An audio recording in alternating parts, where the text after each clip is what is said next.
What are your goals and expectations as you head towards your 2014 season opener? I think anytime you start a new season and with as many new guys as we have, it always, you're always reinvigorated at the start of a season. But I think this season, especially with so many new guys that have come in and with we feel that it's a very talented group that we brought in. And certainly we bring back a ton of guys from last year that had some success individually. We feel like that we can compete at the top end of this conference. That's certainly our expectation. We feel that that's been the expectation since we joined the league 3 years ago. We were fortunate to win in 2011 and haven't quite maybe lived up to what our expectations and goals were in 2012 and 2013. So we're hoping that obviously we can, at least compete and get back to the top of the mountain.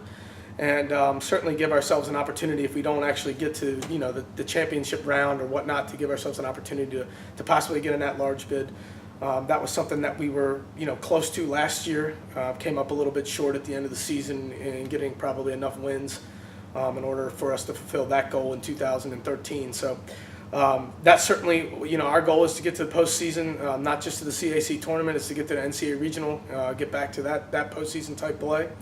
And, that was our goal the entire time, recruiting the student athletes that we did and, trying to fit the pieces together with what we already had coming back. And obviously that's always a tough task, but, started practice 2 days ago. And if you look back as far as last fall and the key pieces and you see kind of how things have come together since then with the guys. We brought in a couple guys here mid-year.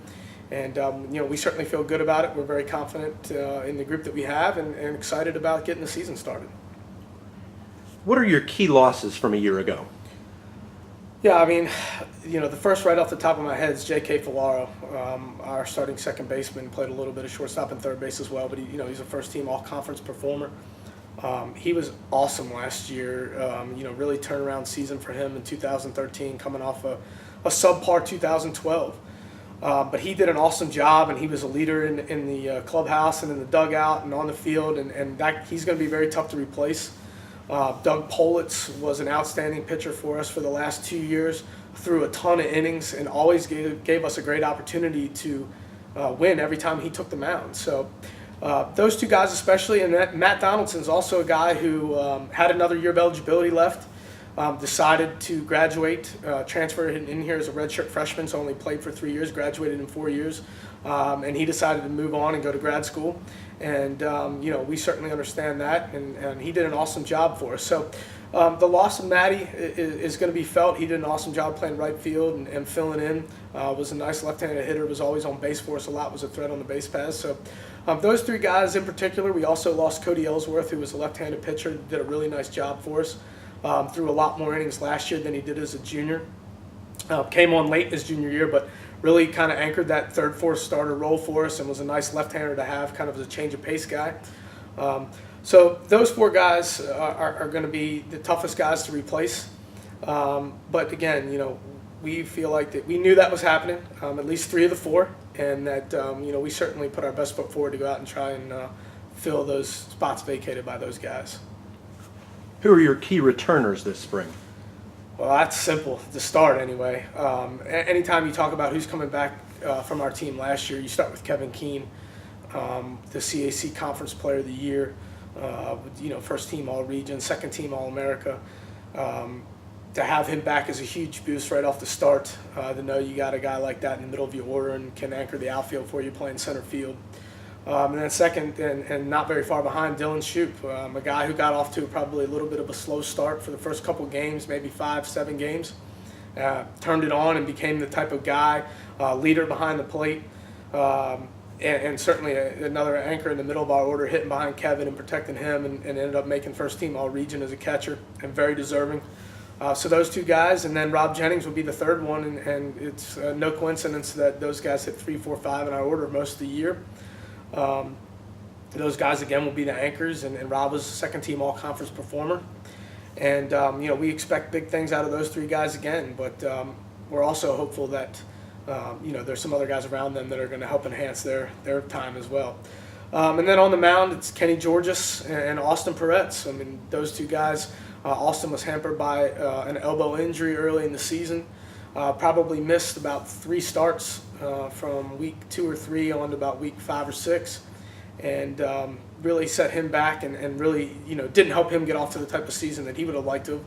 He's 100% healthy and back, and then Kenny, who was a second-team all-conference pitcher last year, did a lot of different things for us, and we're certainly excited about the prospect of moving him to the rotation full-time. He kind of split time between the bullpen closer role and spot starter for us. So excited about having those 2 guys back to lead our pitching staff, and then we certainly have some up-and-comer guys, some younger guys, Kyle McCormick, Connor Cooper, and Zach Lawhorn, who did a good job last year for us.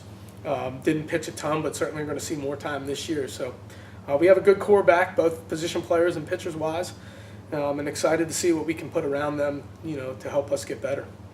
Who are some of your key newcomers?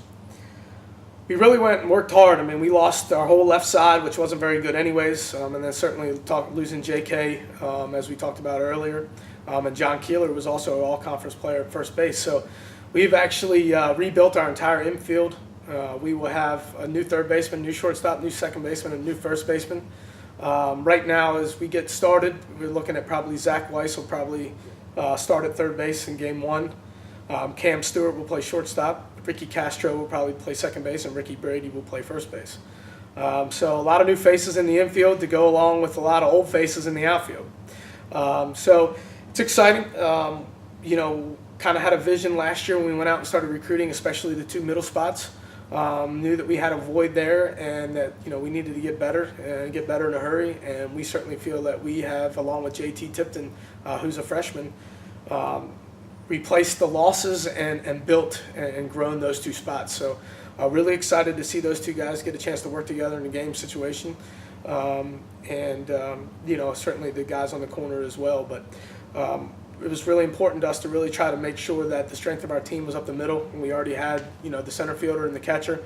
We knew we needed to get a little bit better on the mound, and certainly a lot better at shortstop, and then replace JK at second base. So we feel that we've done that, and are excited to get kind of those guys out on the field and get going and see what they can do.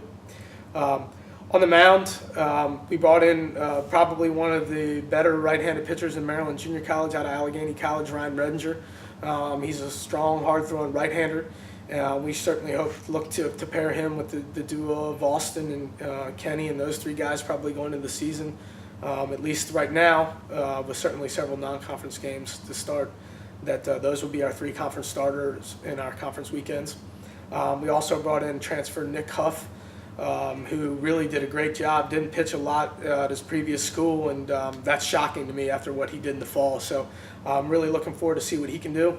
Rob Warwick from Anne Arundel Community College is another relief pitcher that we have that's really going to bolster our staff. And then a couple new freshmen, Ryan Callahan and Jake Stevens, really did good stuff in the fall. So really excited about just kind of getting the guys here, getting going over the last couple days. And it's a quick turnaround. Obviously, start practice 2 days ago and open up less than 3 weeks later. So it's exciting. It's an exciting time, and looking forward to putting the new guys with the old guys and seeing what we can come up with. What are your thoughts on your schedule, not just in CAC play, but out of conference as well? Yeah, had some conversations with some people over the last few days, and one of the important things for me has always been to play a tough schedule. If you don't win the conference championship, at least if you perform well non-conference and your regular season conference schedule, gives you an opportunity to get an at-large bid. I mean, that's something that's huge. Baseball's so competitive, and our conference being what it is now with the addition of some of these new schools, Christopher Newport in particular, getting that at-large bid is going to be tough. And, so we went and feel like we scheduled some tough non-conference opponents. We go south a lot. We created our own little tournament down in Fayetteville the 3rd week of the season to make sure that we can get our games in and, play on a consistent basis as we move into, this early conference schedule. And certainly I think that it's important to prepare yourself for what is going to be a very, very difficult conference opponents. They were tough last year, and it's only gotten harder with some non-conference teams that can prepare you leading up to conference play. So, and then certainly, we sprinkle in Shenandoah and Marietta and schools like that during our non-conference portion of the weekday games and things during our conference season. So those things are always tough, but you got to do those things. You got to play those schools, to try to establish yourself, within the South region as a team that deserves to be in postseason play. So it's tough. Certainly, our strength of schedule is going to be bolstered just because of the conference teams that we play. Always excited about playing schools like Salisbury and York and Mary Washington and the other schools that are in the league. Really excited about getting Christopher Newport to hopefully get the chance to play them here at home and getting them to come up here and play. We always seem to play well here at Bob Wells Field when we are at home. So excited about that, and certainly the other new schools in the league as they come in, and it's going to make for a very, very difficult baseball league in the South region. So excited about it, looking forward to it, but no, it's going to be a tough task ahead.